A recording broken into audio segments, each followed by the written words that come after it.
It is 6 o'clock in the heart of the Texas Hill Country, and you're listening to Eat, Play, Live with me, Andi P, the show that's chasing dreams and crushing goals. My goal here is to help you live a healthier, happier, more balanced life. And our focus for this year is learning to love ourselves unconditionally. Yes, I know. That sounds like a kind of a hard thing to do. Well, sometimes, and sometimes not. We can love ourselves because we know that there is good in the world. Those of you who are watching on Facebook Live right now, my light and my camera are falling. So it's kind of a disaster right now, but that is okay. That is okay. It is not that deep. So we're going to talk about what is good in the world right now. Well, we can be, you know what I mean? So if you missed that, you can always go to my Facebook page, eatplaylive.andy, and watch the video from last week when I wasn't fighting with my light. Let's see. We're going to see if this will work. If not, well, I don't know what to tell you people. You're just going to have to look at my hand. That's all right.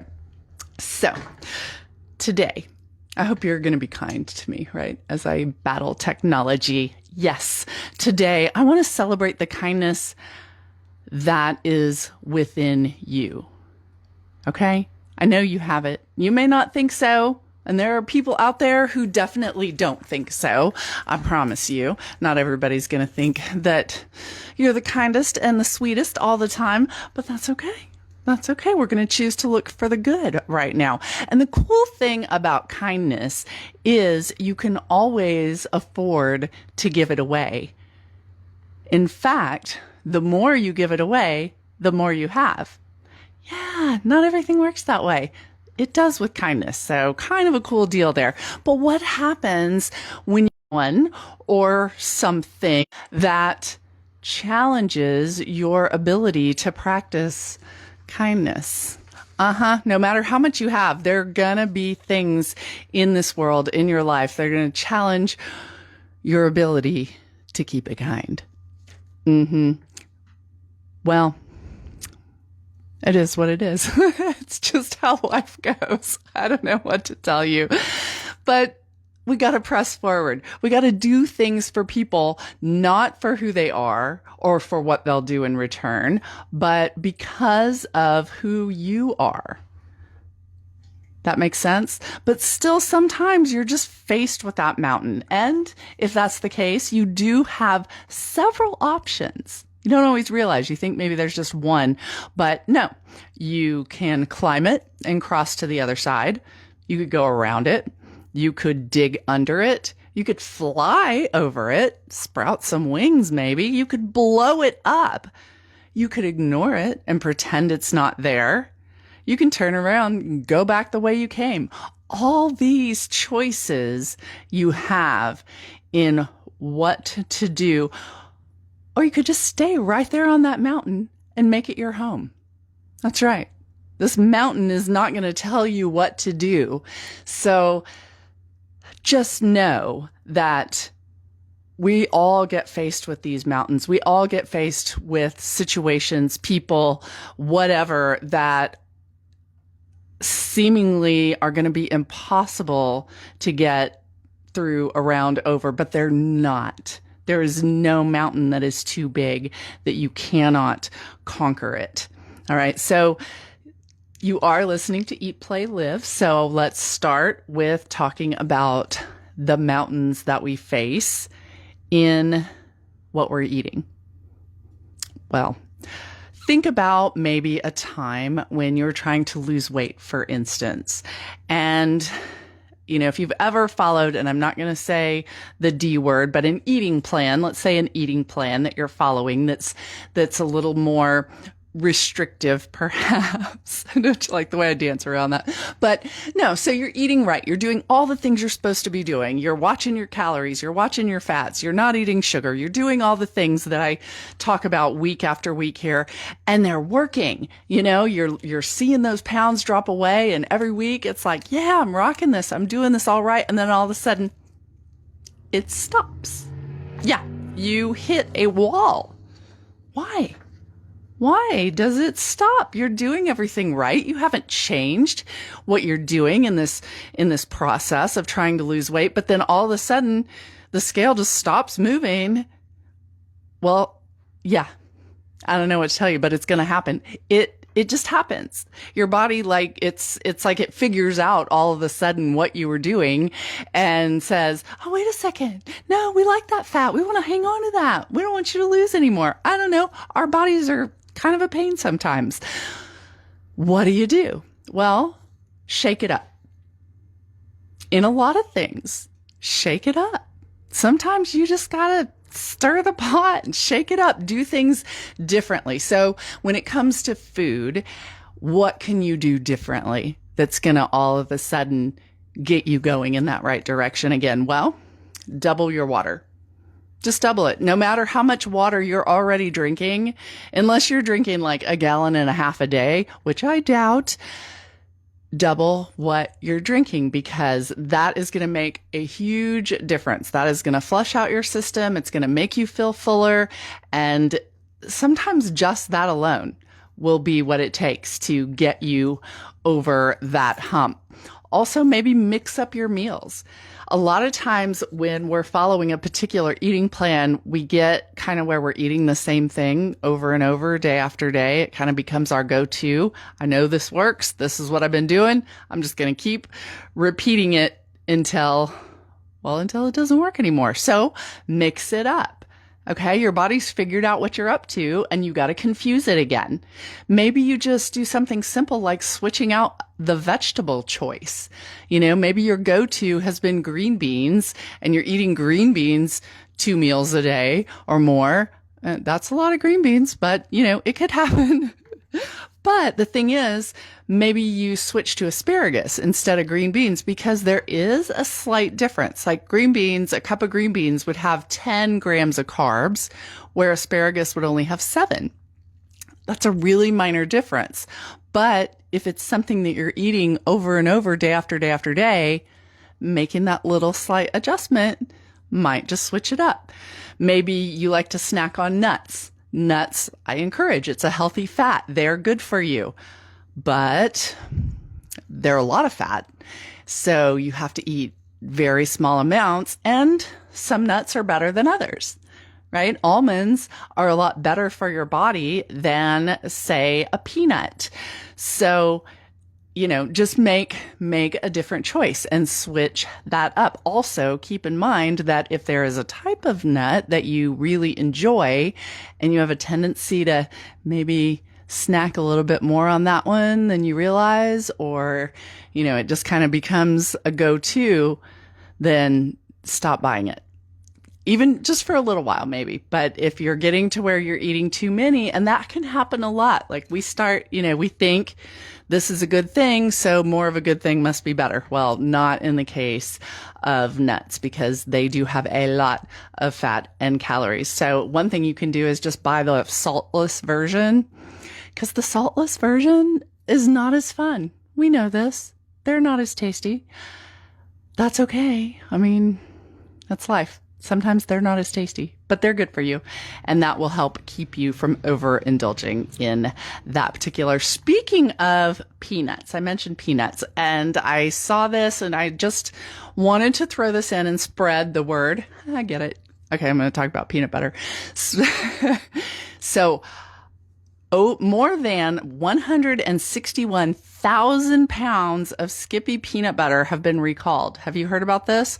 They could contain small fragment of stainless steel from a piece of manufacturing equipment.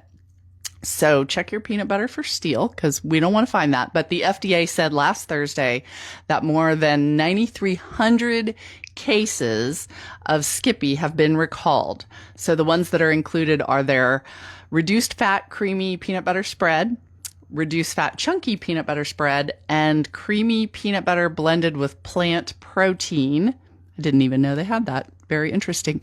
So the recalled peanut butter wasn't in Texas, but I have Facebook Live viewers who are in other states. So real quick, I'll just tell you that it was sold in California, Connecticut, Delaware, Florida, Hawaii, Illinois, Kansas, Massachusetts, Minnesota. There's a lot of peanut butter going out here. Missouri, North Carolina, Nebraska, New Hampshire, New Jersey, New York, Oklahoma, and Wisconsin.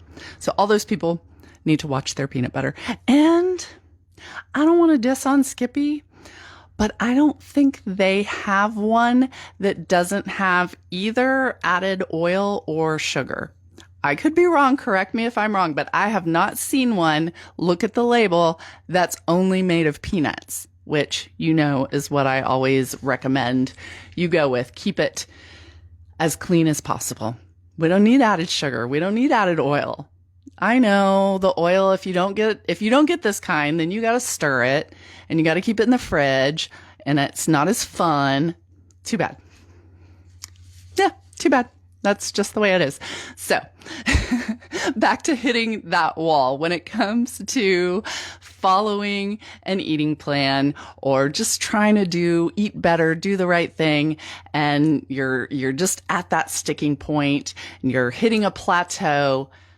Listen, don't obsess over the scale because most likely that's the issue. It's not that your body has stopped and that it's, I'm not going to lose weight anymore. It's that you enjoy the feedback of the scale going down or your pants fitting looser.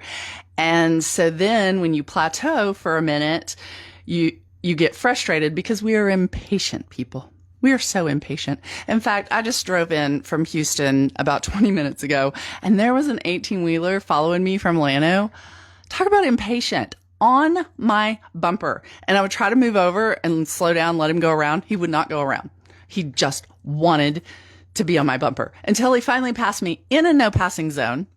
Super annoying, but you go, big boy. Just move it on out. Anyway. As I was saying, we are such impatient people, whether we're driving or we're trying to lose weight or we're waiting for something to load on our computer. We don't like to wait. We want our instant gratification. It needs to happen right now. So step off the scale, step off. Maybe give yourself a week, maybe 2, where you don't check it. Keep doing the right thing, but don't check. Give yourself a minute and then take a look and see how it's going. Because you got to remember, this is not about next week or even next month. If you're trying to make healthy changes, whether it's to look better, feel better, deal with some kind of illness, this is not a sprint. It is a marathon. Yes, I know you've heard that before. And since I mentioned marathon, segue. And hitting the wall. Have you ever heard about marathon runners hitting the wall? That is a thing. It's a thing that I've heard of, but I really never understood what it meant until yesterday. I got some firsthand experience at what physically hitting that wall is all about. Yeah. So when you're running, I've got a marathon coming up in 2.5 weeks, right? And so I had to do a really long training run because the longest run I've ever done is 16 miles and I need more than that. So I did 22 miles yesterday. Yes, I know. I did 22 miles and I hit the wall. I felt like I hit it a couple of times, but for sure, right at the end, I hit the wall. And here's how you know if you've actually hit the wall, or sometimes they call it bonking. If you've bonked, it's usually in the 18 to 22 mile range. You've been feeling good or great up until that point, and suddenly you don't anymore. I don't know if that applies because I wasn't feeling good for quite a while. Anyway, you have a strong urge to walk or sit on the curb. You feel like your legs are dead. You're dizzy. You start to have negative thoughts or doubt. out of nowhere, these thoughts, really random thoughts, start to creep in. Both your mind and body just want to quit, and you feel completely depleted. Now, some of these that I'm describing, you may think happen to you in your normal life, and you're not even running. It could happen. It could happen. It's a real thing. I get it. We all bonk every now and then. But so I was curious, like, what caused this? Because it really was like there were, at one point, I had some aches and pains. I had to stop and stretch and massage and get cramps worked out and that sort of thing. But this was different. All of the sudden, I kind of hated everything and I wanted to throw up and just quit everything. I don't want to do a marathon. I don't want to do an Ironman. I don't want to do this show. I don't want to date this guy. I don't want to drive home. I don't know.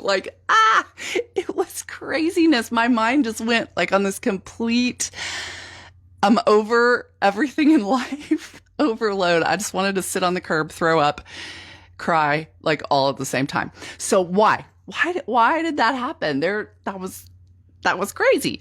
Well, here's why. I looked it up. Your body needs energy, obviously. And most people, that comes from tapping into glycogen stores. That's where we get our energy.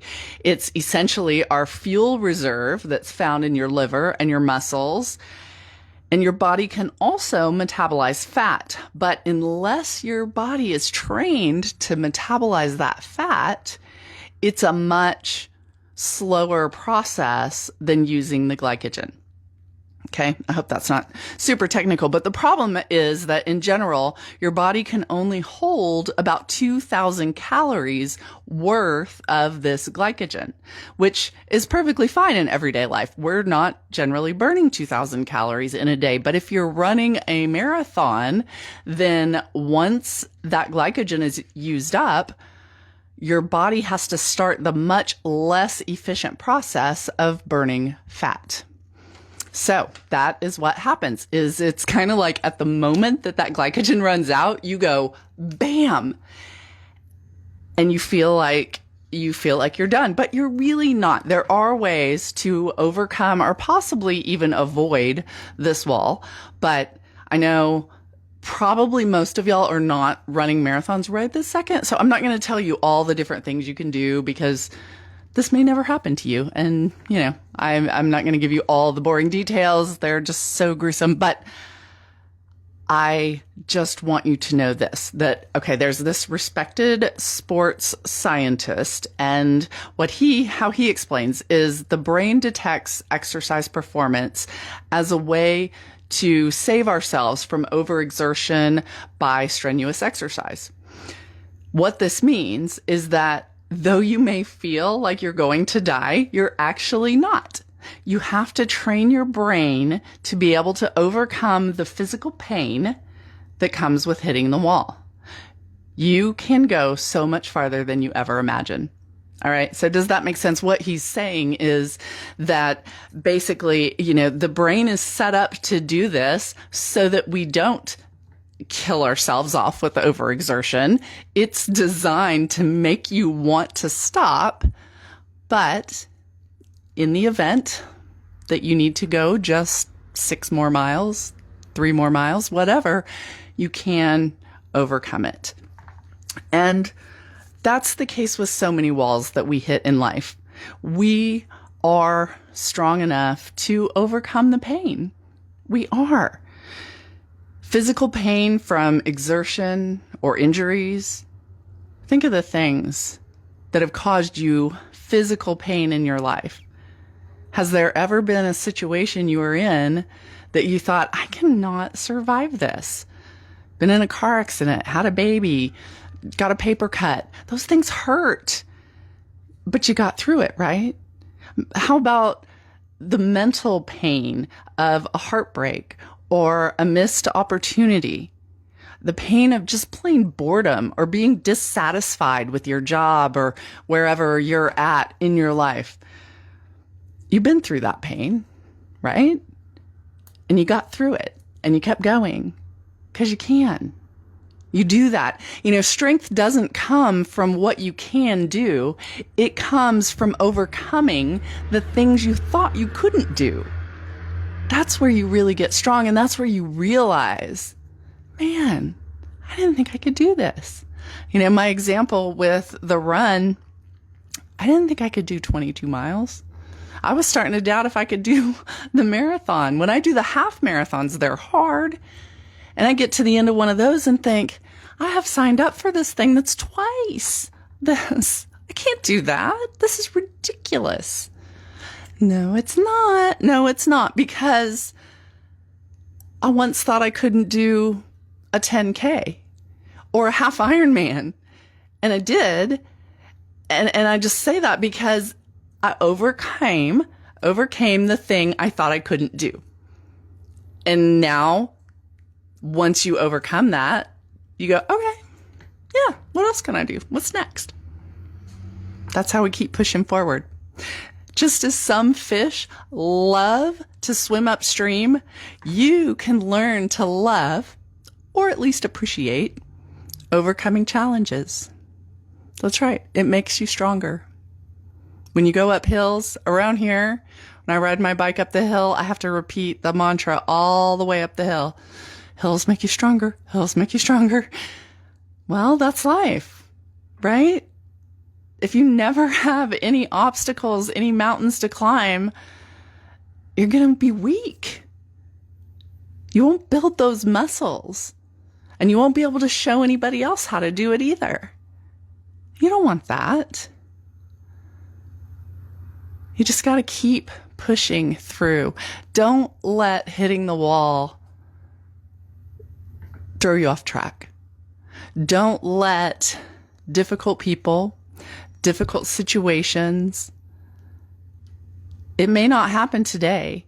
It may not be something you can conquer overnight, but just keep pushing. Just keep pushing. I hope that's encouraging to you. I don't know if you have something in your life right now that is a wall, but if it's not today, I'm sorry to say this, there will be one at some point. I know. It's just the way it happens. So just know that you are stronger than you think you are. You can get through this. Yeah. So I'm really glad that you are part of my tribe. I am. I hope that you get some encouragement, whether it's with your eating, with your playing, going outside, getting fresh air and sunshine and moving your body. I hope that you are getting all of those things week after week. You know, we may not have it all figured out, but we can certainly love ourselves in the process. So until next week, thank you for tuning in to Eat, Play, Live, and see you next week. Peace out.